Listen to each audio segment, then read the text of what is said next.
So hey guys, welcome back to my channel. I hope all of you are doing well.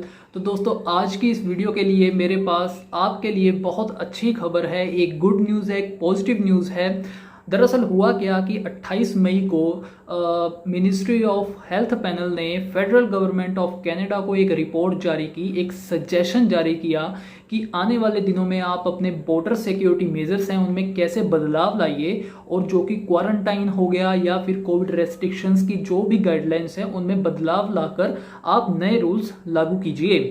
तो दोस्तों ध्यान दीजिएगा, ये अभी सजेशन है, ये भी ऑफिशियल रूल्स नहीं है, बट लेकिन ये सजेशन जो है ये हमारे स्टूडेंट्स के हक में बहुत ज़्यादा है। तो प्लीज़ इस वीडियो को मैं पर्सनली कहूँगा स्किप मत कीजिएगा, ताकि आप अच्छी तरह जान लीजिए क्या क्या पैनल ने सजेशन दिया है। तो चलिए शुरुआत करता हूँ। जो कि मेन मुद्दा है इस पैनल का, जो कि सबसे इम्पोर्टेंट चीज़ है, जो कि काफ़ी फोर्सफुली इन्होंने कहा है जो कि 3 डेज़ का क्वारंटाइन का जो कि सरकार ने होटल क्वारंटाइन का जो कि रूल लगा रखा था उसे इन्होंने कहा है कि आप हटाइए। ये एक तरह से अननेसेसरी खर्चा है सरकार पर भी प्लस ट्रैवलर्स पर भी, इससे कोई मतलब कि बेनिफिट नहीं है। तो मेन चीज़ तो ये होगी।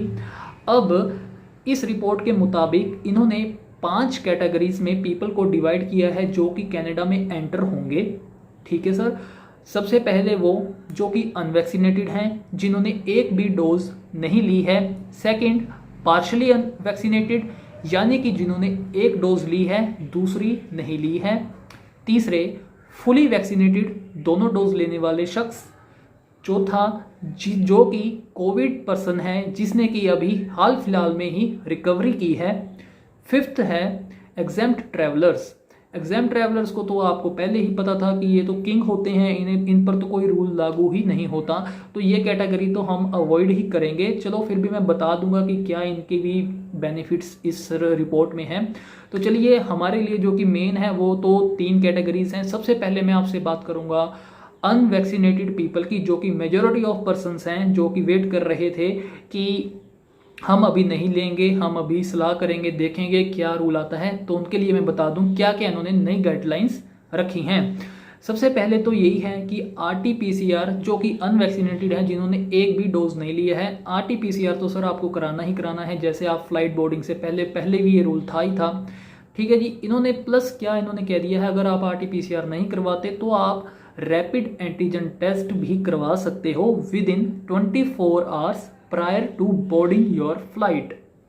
रैपिड एंटीजन टेस्ट के बारे में आपको पता ही है कि ये काफ़ी जल्दी से आपको रिपोर्ट दे देता है, 2 या 3 घंटे मैक्सिमम शायद लगते हैं इसमें। तो आप ये भी करवा सकते हो। ध्यान दीजिएगा, सजेशंस हैं, रूल्स नहीं है अभी तक। ये आप ये भी करा सकते हो। दूसरा, वहाँ पर कनाडा में जाइए, ऑन अराइवल आपका टेस्ट तो वहाँ पर होगा ही होगा। ठीक है जी। जैसे ही टेस्ट होगा आपको, अब यहाँ पर ध्यान दीजिएगा, जिन्होंने वैक्सीन नहीं लगाई है उन्हें सरकार द्वारा डेजिग्नेटेड फैसिलिटीज़ में जाना होगा, या फिर वो अप्रूव्ड प्लान्स जो कि वहाँ की गवर्नमेंट अप्रूव करेगी आपके क्वारंटाइन के लिए, जिन्होंने वैक्सीन नहीं ली है। तो वहाँ पर आप जाओगे, आपको वहाँ पर 7 दिन रहना होगा। 7 दिन, यानी कि जो कि टूल किट आपको दी जाती थी ना पहले कि आपने 10वें दिन अपना टेस्ट कराना है, अब आपने 7वें दिन अपना टेस्ट खुद करना है। और जैसे ही आपकी जो कि 7वें दिन के टेस्ट वाली जो कि रिपोर्ट है वो नेगेटिव आती है, तो आप अपना क्वारंटाइन उसी वक्त यानी कि 7वें दिन ही ख़त्म करके बाहर जा सकते हो। यानी कि 14 दिन आपको वहाँ पर रहने की कोई ज़रूरत नहीं है। इसमें एक क्या क्लोज है, इसमें क्लोज ये है कि अगर आपने 7वें दिन अपना जो कि टेस्ट है जो खुद करते हैं वो नहीं किया, तो आपको 14 दिन क्वारंटाइन होना पड़ेगा। आपको समझ आ गया होगा अनवैक्सीनेटेड पीपल के बारे में। अब मैं बात करूंगा वैक्सीनेटेड, जिन्होंने फर्स्ट डोज लिया है, दूसरा नहीं लिया है। अब फर्स्ट डोज भी कैसे लेना है, ध्यान देने वाली बात है कि आपको फर्स्ट डोज लिए हुए 14 दिन से ऊपर का समय हो जाना चाहिए, तब ही आपको वहाँ की सरकार मानेगी कि हाँ आपने एक डोज लिया है।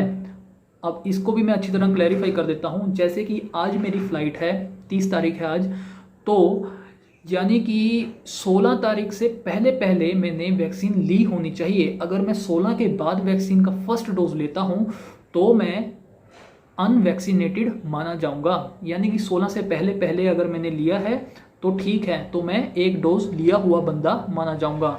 तो यानी कि 14 दिन पहले लीजिए अपनी फ्लाइट से। ठीक है सर। अब बात करते हैं कि उनके लिए क्या क्या बेनिफिट्स हैं।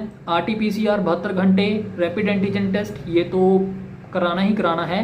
बोर्डिंग से पहले कनाडा में गए, लैंड हुए, वहाँ पर भी वो आपका टेस्ट करेंगे। अब जो कि अनवैक्सीनेटेड पीपल थे ना, जिन्होंने एक भी डोज नहीं ली थी, उन्हें डेजिग्नेटेड फैसिलिटीज़ में जाना पड़ेगा या फिर उनके पास अप्रूव्ड प्लान होना चाहिए कनाडा गवर्नमेंट की तरफ से। पर इसमें क्या फ़ायदा है, इसमें यह है कि आप होम क्वारंटाइन कर सकते हो। ध्यान से सुनिएगा, आप होम क्वारंटाइन कर सकते हो। अगर आपके पास नई फैसिलिटी है तो आप डेजिग्नेटेड फैसिलिटी में जा सकते हो।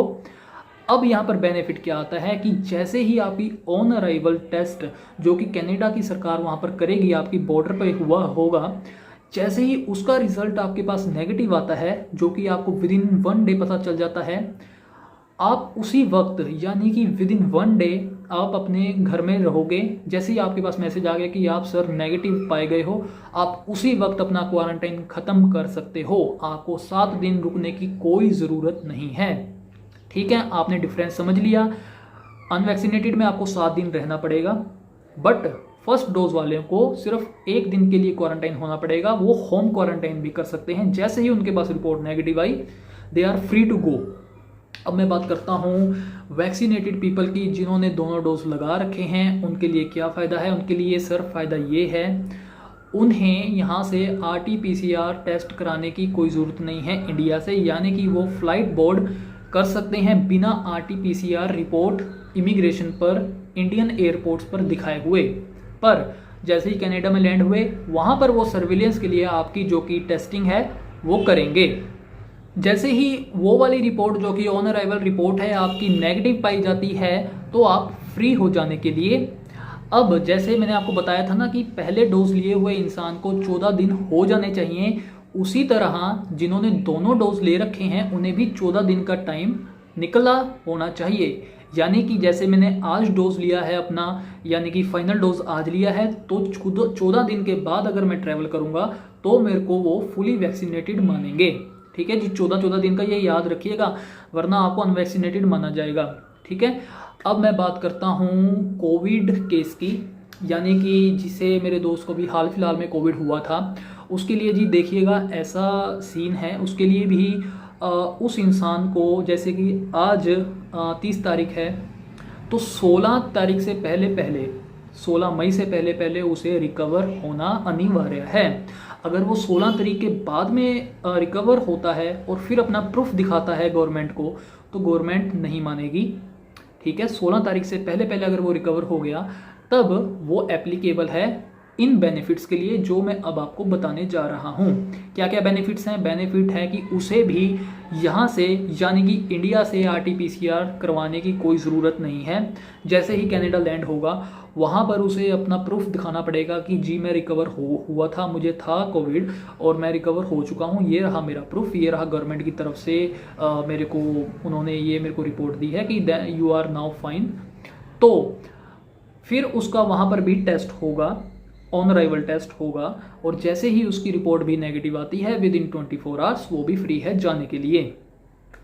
अब मैं बात करता हूँ एग्जेम्प्ट ट्रैवलर्स की, जो कि हमारे में से तो अभी फ़िलहाल कोई नहीं है, क्योंकि हम सभी ही नॉन एग्जेम्प्ट बंदे हैं। चलो एग्जेम्प्ट के बारे में बात कर लेता हूँ। एग्जेम्प्ट बंदे वो होते हैं जी, लाइक डॉक्टर्स हो गए या फेड ऑफिशियल्स हो गए, बड़ी बड़ी पोस्ट वाले, कनाडा गवर्नमेंट के ऑफिशियल्स हो गए, वो एग्जेम्प्ट माने जाते हैं। या फिर किसी हद तक मुझे पता नहीं है, शायद ट्रकर्स हो गए, या फिर जो कि बहुत ही इंपॉर्टेंट वहाँ की इकोनॉमी को चलाने वाले बंदे हैं, उन्हें एग्जेम्प्ट माना जाता है ताकि वो आएँ और आकर साथ ही साथ अपना काम पर लग जाएं।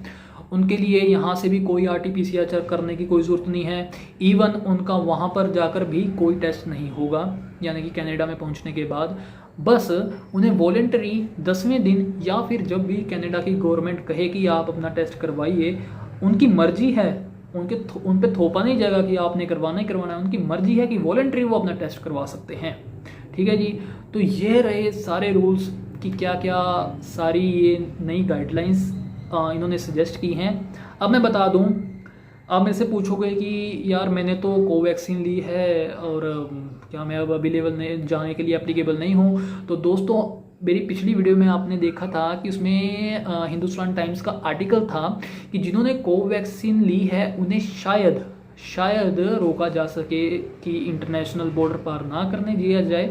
पर अब ऐसा कोई रूल नहीं है, क्योंकि देखिए अब इन्होंने गाइडलाइंस में अपने डाल दिया है ना कि unvaccinated peoples are also applicable to go internationally.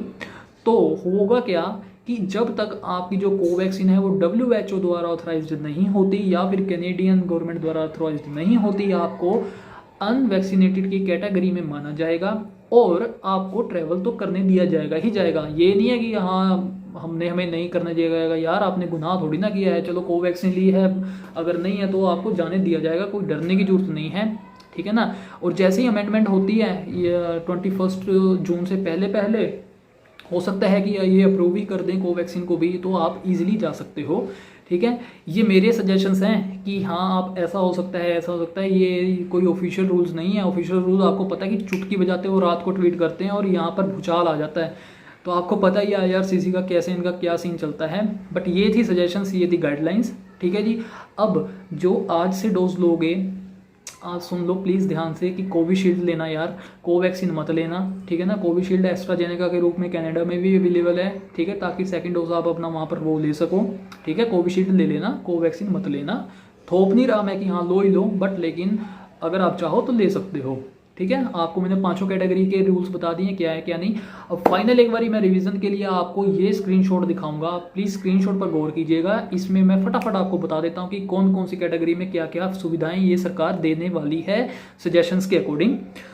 सबसे पहला जो आता है वो आता है सर आपका नॉट वैक्सीनेटेड, जिन्होंने एक भी वैक्सीन नहीं ली है, 72 घंटे पहले RT-PCR इंडिया से करवाओ। कनाडा में जाके अराइवल टेस्ट होगा आपको 7 दिन के लिए क्वारंटाइन होना ही पड़ेगा, लाजमी है। और 7वें दिन आपको टेस्ट अपना खुद देना पड़ेगा, और अगर आपकी रिपोर्ट नेगेटिव आती है 7वें दिन वाले टेस्ट की, देन आप फ्री हो जाने के लिए आपको 14 दिन रुकना नहीं पड़ेगा। अगर आप अपना 7वें दिन टेस्ट नहीं करते तो आपको 14 दिन के लिए रुकना पड़ेगा। और ये वाले जो कि आपके दिन हैं वो कटेंगे डेजिग्नेटेड फैसिलिटीज़ में या फिर किसी अप्रूव्ड फैसिलिटी में according to the government of Canada के। अब बात करता हूँ एक डोज वाला बंदा जिसने एक डोज लिया है, प्री डिपार्चर टेस्ट यानी कि RT-PCR दिखाना ही दिखाना है सर आपको। वहाँ पर जाओगे अराइवल टेस्ट होगा ही होगा आपका, पर इसमें फ़ायदा क्या है कि नेक्स्ट डे ही आप फ्री हो जाने के लिए, अगर आपकी जो रिपोर्ट है वो नेगेटिव आती है, आप अपना होम क्वारंटाइन कर सकते हो किसी के घर में जाकर, अगर आइसोलेटेड वहाँ पर आप हो सकते हो। जो कि फुली वैक्सीनेटेड है भाई, उसके लिए तो कोई परेशानी की बात ही नहीं है, उसे ना तो RT-PCR दिखाना पड़ेगा फ्लाइट बोर्ड करने से पहले, जस्ट अराइवल टेस्ट होगा उस बंदे का यानी कि कनाडा में पहुंचने के बाद, और 24 घंटे के भीतर ही अगर उसकी नेगेटिव रिपोर्ट आती है तो वो भी फ्री है जाने के लिए। अब मेरे जो दोस्त को कोविड से रिकवरी हुई है, मैंने आपको अच्छी तरह बता दिया है कि 14 दिन कैसे आपके वो काउंट होंगे, तो उस बंदे को भी प्री डिपार्चर टेस्ट कराने की कोई ज़रूरत नहीं है। सिर्फ कनाडा में जाओ, वहाँ पर आपका टेस्ट होगा और नेक्स्ट डे ही आप अपना क्वारंटाइन ख़त्म कर सकते हो, यानी कि आप फ्री हो जाने के लिए जैसे ही आपकी कोविड जो नेगेटिव रिपोर्ट आती है। जो कि एग्जाम ट्रैवलर्स हैं भाई, वो तो राजे हैं, उनके लिए तो रूल ही कोई लागू नहीं है, वो तो अपने 10वें दिन अपनी मर्जी में आए तो करवा सकते हैं, नहीं करवाना चाहिए तो ना भी करवा सकते हैं। तो दोस्तों होप्स हो कि आपको ये सारी वीडियो समझ आई होगी कि कैसे कैसे क्या करना है। मैंने काफ़ी डिटेल में अच्छी तरह समझाया है। तो दोस्तों अगर आपको ये वीडियो पसंद आए तो प्लीज़ लाइक करें और मेरा चैनल जो है सब्सक्राइब करें। And thank you so much for giving your time and thank you so much for watching this video. And now I will meet you in my next video.